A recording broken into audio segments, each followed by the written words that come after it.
우리가 회복해야 될 예배가 세 가지라고 말씀드렸습니다. 금년을 시작하면서 첫째 주에 세 가지를 해보겠습니다. 첫째, 감사가 넘치는 예배. 두 번째, 아멘을 외치는 예배. 세 번째, 찬송이 살아있는 찬송을 힘차게 부르는 예배. 그렇습니다. 잊지 않고 늘 예배 중에 삶으로 실천하기를 바랍니다. 자, 하나님 그 다음에 따라오는 단어가 뭡니까? 아버지. 여러분 하나님을 아버지라 부르신가요? 네. 36절 말씀을 다시 읽겠습니다. 너희 아버지의 자비로우심과 같이 너희도 자비로운 자가 되라. 좀 낯설은 단어가 하나 있습니다. 자비라는 단어입니다. 자비라는 말은 어려운 일을 사랑하고 좀 가엾게 여기는 것이라는 뜻입니다. 기독교를 비롯해서 모든 종교가 이 자비를 주요 미덕으로 여기고 있습니다. 그 중에 특별히 불교에서는 가장 중요한 가르침 중에 하나로 여깁니다. 부처를 대자 대비하신 분이다. 그렇게 말해요. 부처가 중생을 불쌍히 여겨서 그 고통을 덜어주고 안락한 삶을 주려는 자비의 마음을 가지셨다라는 의미가 있어요. 그러나 이에 비해서 기독교 교회에서는 자비라는 말을 그렇게 많이 사용하지를 않습니다.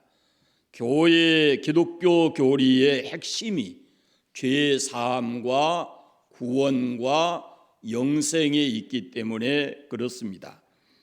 그러나 성경을 보면 자비라는 단어가 상당히 많이 나옵니다.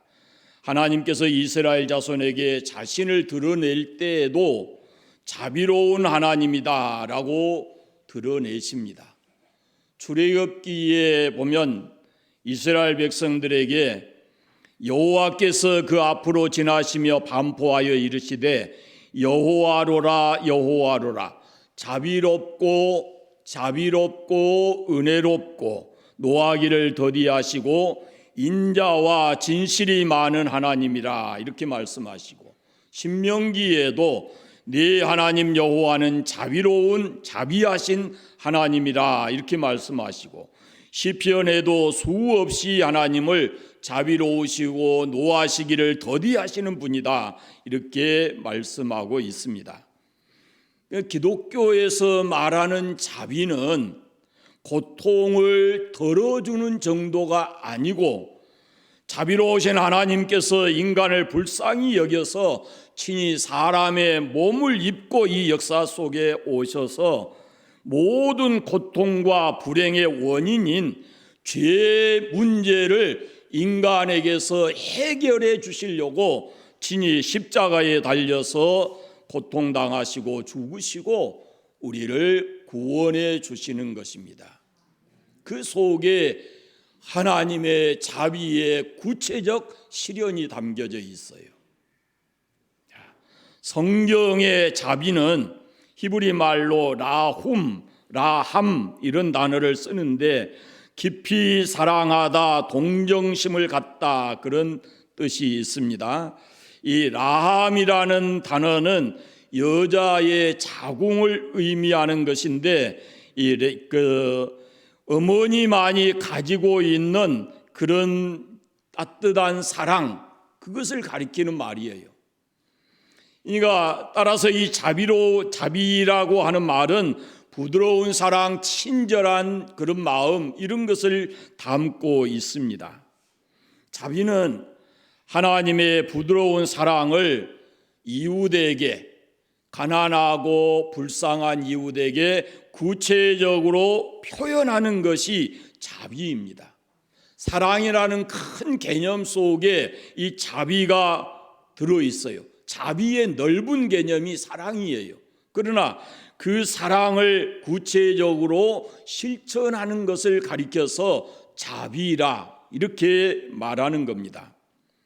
하나님의 사랑이 예수님이시고 예수님의 삶 자체가 이 사랑을 구체적으로 실천하는 삶인데, 복음서에 보면은 그가 와서 이 사랑을 구체적으로 실천하는 방법이 뭐냐면은 자비를 베푸는 거예요. 그래서 복음서에 여러분 보시면 무리를 보실 때 목자 없는 양같이 민망히 여기셨고 병든 자, 약한 자, 줄인 자, 손 마른 자, 눈먼 자, 다리 저는 자, 말 못하는 사람, 나병 환자, 각색병에 들린 사람, 그리고 죽은 자까지 살려주시는 예수님의 하나님의 사랑을 예수님께서 구체적으로 실천하는 그런 자비로운 삶을 예수님이 사셨다라는 말씀입니다. 죄인들의 집에 들어가서 음식을 잡수십니다. 유대인들의 입장에서 보면은 죄인 중에 최고의 괴수라고 여길 수 있는 여리고의 세무서장인 삭개오의 집에 가셔서 거기에서 유하시면서 음식을 잡수시고, 가늠하다 현장에서 붙잡혀온 여인을 용서해 주시면서 다시는 죄를 범하지 말라 이렇게 말씀하시고, 십자가에 못 박히면서 자기를 십자가에 못 박은 자들을 향해서 하나님 저들을 용서해 주십시오. 그들은 하는 일을, 자기들이 하는 일을 알지 못합니다 라고 기도하셨어요. 예수님의 삶은 한마디로 사랑을 구체적으로 실천하는 자비의 삶이셨다라고 하는 겁니다. 자, 우리는 하나님께 이 자비를 구해야 합니다. 그러니까 아버지 대신 하나님이 자비로우신 분이에요. 그런데 하나님의 사랑이 표현될 때는요, 하나님의 사랑이 표현될 때는 반드시 자비만 있는 게 아니에요. 따라오는 게 뭐냐면은 징계가 있어요. 징계, 채찍이 있다 그런 말이에요. 죄를 지은 이스라엘 백성에게 하나님께서는 채찍을 드십니다. 그런데 그 채찍도 넓은 의미에서 보면은 사랑 속에 담겨져 있죠. 이게 부모의 자식 사랑과 똑같은 거예요. 그분이 누구라고요? 아버지거든요. 아버지. 그냥 아버지의 사랑 속에 사랑만 있는 게 아니에요. 자비만 있는 게 아니에요. 그 속에 채찍이 들어있어요. 언제? 잘못했을 때 채찍이 오는 거예요. 히브리서 12장 6절에 보시면 주께서 그 사랑하는 자를 징계하시고 그 받아들이는 아들마다 채찍질하심이라 라고 말씀했어요. 그래서 만약에 우리가 하나님을 아버지로 믿는데 우리의 삶에 고난이 있다 그러면은 하나님께 우리가 기도할 때 하나님의 자비하심을 구해야 합니다. 그 말은 이렇게 말씀드릴 수 있어요. 시편에 보시면 시인이 이렇게 말합니다. 여호와여 우리에게 은혜를 베푸시고 은혜를 베푸소서, 심한 멸시가 우리에게 넘치나이다 그래요. 근데 옛날 성경에는 이것을 어떻게 기록했냐면은 긍휼히 여기시고 긍휼을 베푸소서 그랬어요. 그런데 세번역이나 이런 성경에 보면은 주님 우리에게 자비를 베풀어 주십시오. 우리에게 자비를 베푸셔 주십시오. 우리가 너무나도 많은 멸시를 받고 있습니다 라고 얘기합니다. 이 자비를 베풀어 달라 이 말은 우리가 하나님께 그렇게 기도하는 것은 부드러운 손길로 우리를 치료해 주십시오 그런 말이에요. 그러니까 우리를, 고난 중에 있는 우리를 채찍질 하시는 것이 아니라 우리를 부드럽게 다루어 주십시오, 부드럽게 치료해 주십시오, 그런 의미를 가지고 있어요. 그러니까 자비와 동등하게 사용되는 단어가 뭐냐면은 긍휼이라는 단어예요. 그래서 복음서를 보면은 예수님께서 산상수훈에서 말씀하실 때 긍휼히 여기는 자는 복이 있나니 긍휼히 여김을 받을 것이미요 그랬는데, 표준 세번역과 공동번역에서는 이것을 어떻게 번역하냐면은 자비한 사람은 복이 있다, 그들이 자비함을 받을 것이다, 이렇게 말씀을 해요. 자, 하나님은 자비로우신 분입니다. 우리가 그분을 아버지로 믿습니다.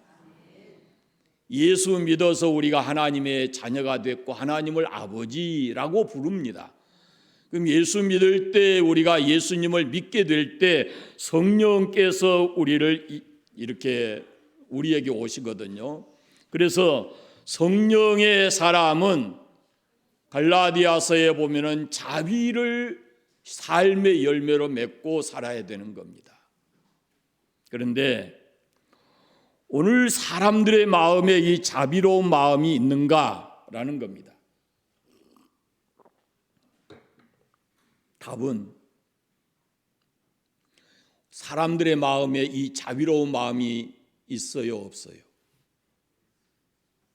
답은 없습니다. 인간이 죄로 말미암아서 타락했을 때 하나님이 우리 속에 주신 자비로운 마음을 잃어버리고 그 자비가 무자비한 성품으로 변하고 말았습니다. 그것이 창세기 4장에 보면은 가인과 아벨 형제의 이야기 속에서 극명하게 드러납니다. 형님인 가인이 동생 아벨을 돌로 쳐 죽이는 무자비한 모습을 보게 됩니다. 하나님께서 자기 제사는 받지 않으시고 동생 아벨의 제사는 받으시니까 가인이 동생을 돌로 쳐 죽이고 맙니다. 최초의 살인이 혈육인 자기 동생을 돌로 쳐 죽이는 무자비한 모습을 보이게 된 것입니다. 그것이 바로 타락한 인간 속에 있는 무자비한 모습입니다. 거기서 조금 더 나가면은 4장 후반에 보면은 가인의 후손인 라멕이라는 사람이 나오는데 그가 노래하는 것이 있습니다. 라멕이 자기 아내들에게 이렇게 말합니다. 아다와 실라여 내 목소리를 들으라. 라멕의 아내들이여 내 말을 들으라. 나의 상처로 말미암아 내가 사람을 죽였고 나의 상함으로 말미암아 소년을 죽였도다. 가인을 위해서는 벌이 7배일진데 라멕을 위해서는 벌이 77배 이르로다 그랬어요. 왜 죽였습니까? 왜 죽였다고 말합니까? 내 마음이 상해서 내 마음에 상처를 주었기 때문에 내가 사람을 죽였다라고 말합니다. 사람 죽이는 것을 마치 파리 목숨 끊듯이 하는 이 라멕의 포악한 성품, 무자비한 성품을 그대로 자기 입으로 노래하고 있는 것입니다. 살인을 밥 먹듯 하면서도 조금도 뉘우침이나 부끄러움이 없는 그런 모습 속에서 인간의 무자비한 모습을 우리가 보게 되는 겁니다. 현대인들 중에서 바로 이런 무자비한 모습이 이제 점점 더 삶을 통해서 표출되고 있는 모습을 봅니다. 예수님께서 복음서에서 용서할 줄 모르는 종의 비유를 하셨습니다. 임금에게 1만 달란트 빚진 자가, 이 신하가 임금님의 자비로운 마음으로 그 빚을 다 탕감받았는데, 그러고 나가다가 자기에게 100데나리온 빚진 사람을 만나서, 친구를 만나서 그의 멱살을 잡고 빨리 갚으라, 빚을 갚으라 그랬는데 그가 엎드려 절하면서 간청합니다. 조금만 기다려 달라 그러는데 그를 그냥 옥에다 가두었습니다. 그 무자비한 그의 행동에 분노를 느낀 사람들이 임금에게 그 사실을 알리자 임금이 다시 그를 데려다가 옥에 가두어 버립니다. 빚을 다 갚을 때까지 옥에 가두라라고 합니다. 이 비유가 우리에게 보여주는 게 뭡니까? 여기서 말하는 임금은 하나님이셔요. 하나님의 무한한 자비, 그것을 보여줌과 동시에 100데나리온 빚을 지고 그 빚의 주인이 누구냐면은 우리 인간을 가리키는 거예요. 임금으로부터, 즉 하나님께로부터 그런 무한한 자비를 입어서 살아가고 있는 우리 인간이 세상에서 자기에게 조그만 어렵고 힘든 일을 준다 그래서 그에게 무자비하게 대하는 인간의 모습을 표현하고 있는 거예요. 예수님께서 특히 하나님의 율법을 빙자해서 무자비함을 자행하는 그 유대인들을 비판하셨어요. 가늠하다 현장에서 붙들려온 여인을 돌로 쳐 죽이겠다고 하는 사람들을 향해서 너희 중에 죄 없는 자가 먼저 돌로 쳐라, 그렇게 말씀하셔요. 자비의 마음을 잃어버린 율법을 비판하고 있어요. 율법주의를 비판하고 있어요. 그러면서 예수님 하신 말씀이 나는 자비를 원하고 제사를 원하지 않는다라고 말씀이에요.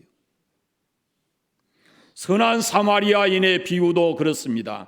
유대 종교의 무자비함을 비판하는 것인데 강도 만난 사람을 그냥 지나쳐간 제사장과 레위인은 유대 종교인으로서 자비를 잃어버린 유대교를 가리키는 것이고, 여기에 사마리아 사람은 대조적으로 그를 돌보아 주었다라고 말하고 율법사에게 묻습니다. 예수님께서 이 세 사람 중에 누가 강도 만난 자의 이웃이냐 그렇게 물었더니 율법사가 답을 합니다.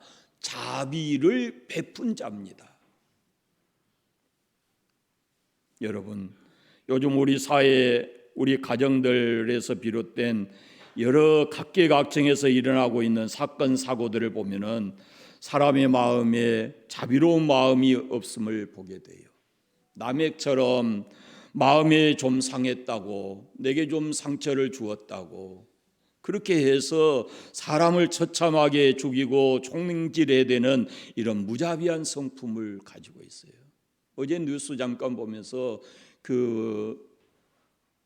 어떤 열차에서 50대 부인이 칼질해가지고 사람 셋인가 다쳐서 갔죠. 나중에 조사해 보니까 왜 그랬냐고 그러니까 아줌마 그렇게 불렀다고. 아줌마 그렇게 불렀다고. 자기가 잘못한 거잖아요. 핸드폰 크게 틀어놓고 하니까 아줌마 그 소리 좀 줄이세요 그렇게 했어요. 그 아줌마 그랬다고. 세계 곳곳에서 일어나고 있는 이런 모든 폭력적 사건들, 총기, 거기에다가 보이지 않지만 지금 힘이 있는 사람들의 그 어마어마한 힘을 통해서 무자비하게 짓밟히고 어려워지는 사람들이 이 땅에 얼마나 많은가라는 것을 우리가 생각해 봐야 합니다. 그런데 잘 보세요. 이렇게 무자비하게 자비를 잃어버린 우리를 하나님께서 자녀를 삼아 주셨어요. 자비로우신 하나님께서 우리를 자녀를 삼아 주신 겁니다. 우리를 불쌍히 여겨서 하나님이 자비를 베풀어 주셨어요. 그리고 하나님께서 우리를 자녀 삼아 주시면서 말씀하시기를 하늘 아버지처럼 너희들도 자비를 회복해라. 자비의 마음을 회복해라. 이렇게 말씀하고 계셔요. 너희 아버지의 자비로우심과 같이 너희도 자비로운 자가 되라. 이렇게 말씀하고 있어요. 자비로운 사람이 되라. 자비의 마음을 가져라. 이렇게 말씀해요. 아버지는 자비로우신 분인데 너희도 자비로운 사람이 돼야 되지 않느냐라는 것입니다.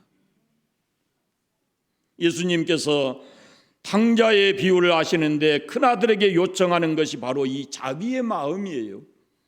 큰아들이 아버지 유산을 미리 받아가지고 먼 곳에 가서 탕진하고 돌아온 둘째 아들이 돌아왔을 때 못마땅하게 여겼어요. 큰아들의 주장이 논리적으로 맞아요. 이미 그는 자기의 몫을 다 받아가지고 나가서 다 탕진하고 돌아왔기 때문에 이 작은 아들은 마땅히 처벌받아야지, 매를 맞아야지, 그에게 잔치를 베풀어 주는 것은 그것은 옳지 않다는 거예요. 맞지요, 맞기는. 그러나 아버지도 이 사실을 다 알고 있었지만은 그러나 그 아들이 돌아왔을 때 죽었다고 생각됐던 아들이 다시 돌아와서 그것을 기뻐하고 그에게 자비를 베풀고 잔치상을 연 거예요. 그런데 아버지가 그래서 아들에게, 큰아들에게 이렇게 말합니다. 이 네 동생은 죽었다가 살아났고 내가 잃었다가 다시 얻었기로 우리가 즐거워하고 기뻐하는 것이 마땅하지 않냐. 그렇습니다, 여러분. 이런 경우에 자비를 베푸는 것이 마땅합니다. 그러나 우리는 자비를 베풀기보다 이 큰아들처럼 따지고 비판하고 상대방을 구석으로 몰아붙이면서 그가 힘들어하는 그 모습을 보고 마음에 통쾌함을 느끼곤 한다, 그런 말이에요. 그 무자비한 마음이거든요. 죽었다가 살아 돌아온 아우를 보면서 먼저 달려가서 그 아우를 껴안고 함께 울어줄 수 있는 그런 자비로운 마음을 우리가 가져야 된다라는 것을 말씀하고 있어요. 예수님께서 우리에게 이런 자비를 요청하고 계신다, 그런 말씀입니다. 그럼 우리가 어떻게 이 자비로운 마음을, 아버지의 그 자비로운 마음을 우리가 회복할 수 있을까라는 겁니다. 이것은 우리가 성령의 사람이 돼야 됩니다. 성령의 사람이. 자비는 성령의 열매입니다. 사회적으로 보면은 불쌍하고 가난한 처지에 있는 사람들이 참 많이 있는데, 우리가 구체적으로 이 하나님의 자비로운 마음을 회복해서 성령의 사람이 돼서 예수님을 온전히 믿고 성령의 사람이 되면 우리가 이 자비로운 마음을 회복할 수 있는데, 그 자비로운 마음을 구체적으로 우리의 삶을 통해서 실천해야 됩니다. 크게는 자비가 사랑이라 그랬잖아요. 그러나 그것이 구체적으로 사랑이 실천되는 것이 자비라고 그랬어요. 그러니까 이 자비를 구체적으로 실천을 해야 되는데, 첫째는 두 가지인데요. 하나는 사회적 약자를 돌봐주는 것, 그것이 자비입니다. 사회적으로 불쌍한 처지에 있는 사람들이 우리 주위에 많이 있습니다. 우리 가운데 혹시 양식이 없어서 배를 고른 사람 있나요? 우리 성도들 가운데 다음 끼니가 걱정이 되는 분들이 있어요?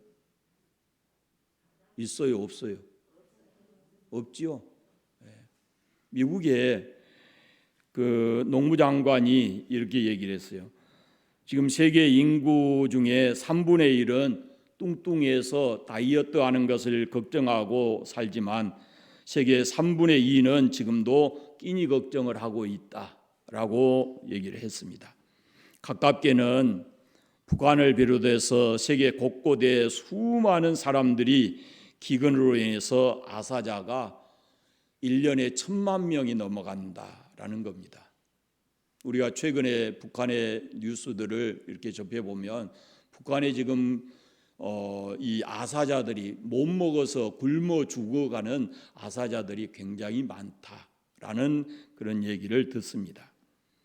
잠언에 보면은 이런 말씀이 있습니다. 길을 막아서 가난한 자가 부르짖는 소리를 듣지 아니하면 자기가 부르짖을 때도 들을 자가 없으리라. 우리가 낮은 곳에 처한 이들에게 관심을 기울여야 합니다. 나만 잘 먹고 잘 입고 잘 살면 된다는 이런 이기주의적인 생각을 버려야 된다라는 겁니다. 사도행전에 주는 자가 주는 것이 받는 것보다 복이 있다라고 말씀하셨고, 야고보서에 보면 좀 심각한 말씀이 하나 있는데, 긍휼을 행하지 아니하는 자는 긍휼 없는 심판이 있으리라. 긍휼은 심판을 이기고 자랑하느니라, 이렇게 말씀되어 있어요. 긍휼을, 자비가 곧 다가올 심판을 면하게 한다라고 말씀했어요. 그런데 이 말씀이 실제적으로 예수님의 말씀 가운데 그대로 나타나요. 마태복음 25장에 보면은 양과 염소를 갈라놓았는데 줄인 자, 목마른 자, 병든 자, 옥에 갇힌 자에게 자비를 베푼 사람에게는 영원한 나라에 들어가고, 자비를 베풀지 않는 사람에게는 영원한 지옥불로 떨어진다라는 주님이 말씀하고 계세요. 사도행전 10장에 보면은 로마 군인 고넬료라고 하는 백부장이 나오는데 이 사람에게 이렇게 말씀합니다.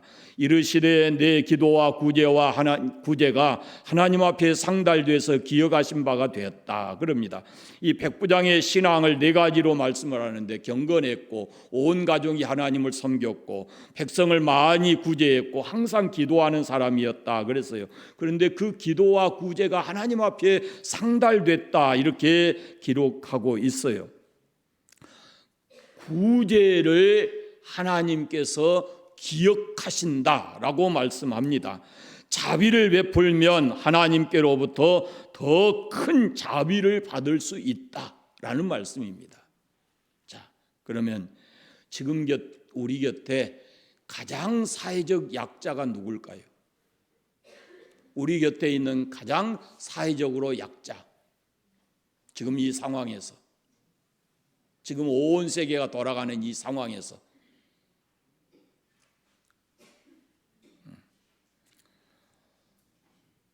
투르키예와 시리아 지진으로 인한 난민들 다 잃어버리고 무엇을 할 수 없는 그런 상황에 있는 사람들, 이 사람들이 바로 지금 세상에서 가장 약한 자입니다. 1년 넘도록 전쟁을 하고 있는 우크라이나 러시아 전쟁을 통해서 재산을 잃고 생명을 잃고 고통 중에 있는 그 사람들, 이 사람들이 가장 사회적으로 보면은 약한 사람들이에요. 제가 어제 저녁에 한 방송을 보면서 좀 가슴이 뭉클한 적이 있어요. 시리아 땅에는 지금 그 구제가 제대로 안 되잖아요.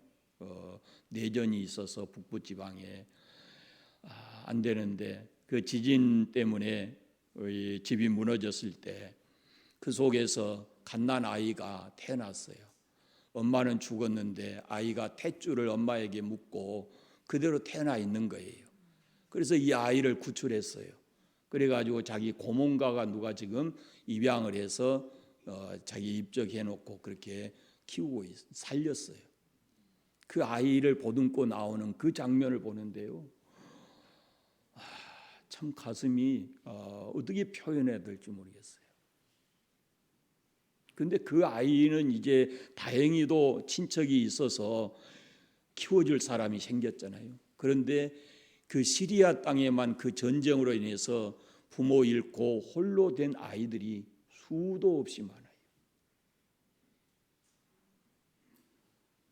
사랑하는 여러분, 우리는 이들을 위해서 무엇을 할 수 있는가를 생각해야 합니다. 제가 지난주 당회에 있을 때 우리 당회에서 이 투르키예와 시리아 지진 난민들을 위해서 우리가 헌금합시다라는 제안을 했어요. 그리고 제가 거기에 맞춰서 지금 오늘 설교를 준비한 거예요.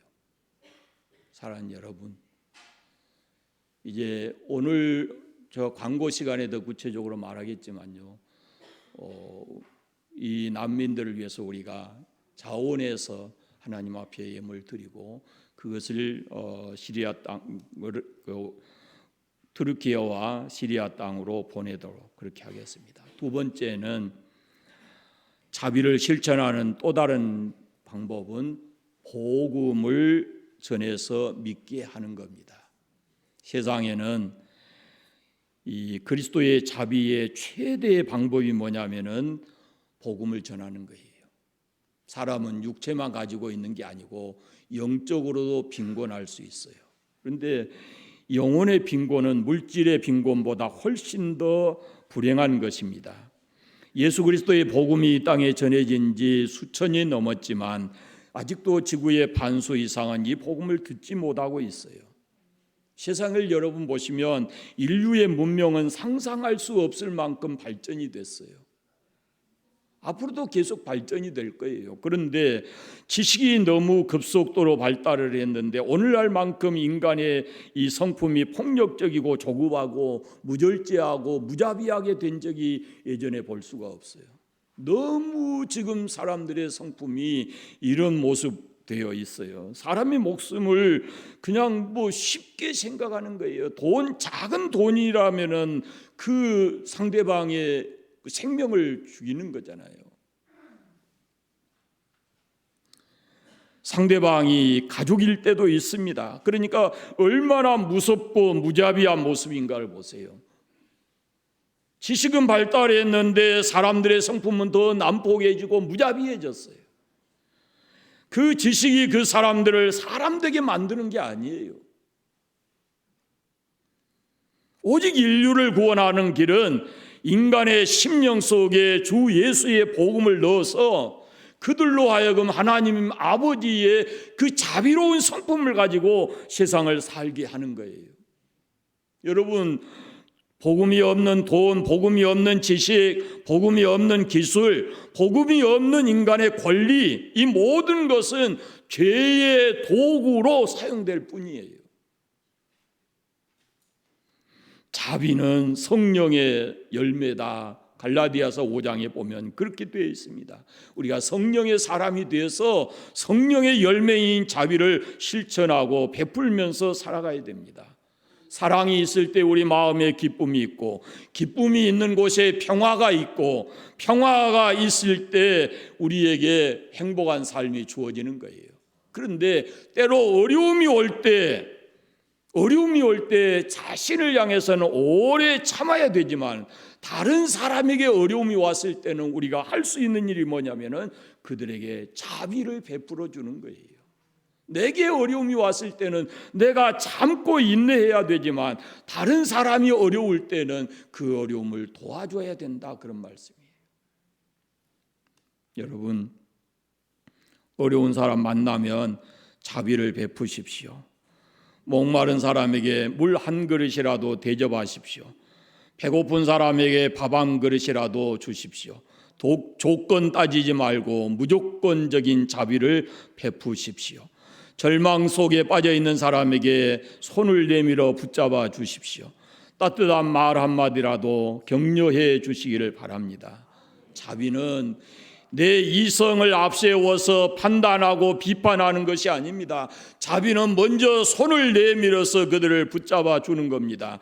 생각하고 따지기보다 먼저 손을 내미는 것이, 그것이 자비의 마음이에요. 자비를 베푸는 삶, 하나님을 아버지로 믿는 하나님의 사람들은, 하나님의 자녀는 그 자비를 맺고 살아야 됩니다. 자비는 하나님을 아버지로 믿는 사람들이 가져야 될 성품입니다. 무자비함은 우리의 인격만이 아니라 우리의 삶을 파괴하는 겁니다. 무자비한 것은. 그러나 자비로운 사람은 무너져가는 사람을 다시 이렇게 세워서 새 삶을 살아가게 만들어주는 것이, 그것이 자비입니다. 하나님 아버지를 믿는 우리에게 이 자비로운 마음이 회복되기를 바랍니다. 그래서 자비를 베풀면서 살아가는 그런 삶이 되시기 바랍니다. 기도하겠습니다. 감사합니다. 하나님, 우리를 하나님 자녀 되게 해주시고 오늘 우리 마음속에 가져야 될 마음이 무엇인가 우리를 깨닫게 해주시니 감사합니다. 하나님, 우리 안에 자비로운 마음이 회복되게 해주시기를 원합니다. 먼저 우리가 성령의 사람이 돼서 이 자비로운 마음이 우리에게 있게 하시고, 그리고 이 자비를 우리의 삶을 통해서 실천하며 살아가는 저희들 되게 하여 주시옵소서. 아버지, 이 땅에 우리의 손길을 기다리는 사람들이 너무 많이 있습니다. 하나님, 입술 벌려 그들을 위해 기도하게 하시고 손을 내밀어 그들을 붙잡아 줄 수 있는 저희들 되게 하여 주시옵소서. 그래서 함께 일어서서 함께 잘 살아가는 세상 되게 해 주시기를 간절히 원하옵고 기도합니다. 우리 성도들의 마음속에 아버지의 그 자비로우심이 회복되는 은혜가 있게 해 주시기를 간절히 원하옵고 예수님의 이름으로 기도드립니다. 아멘.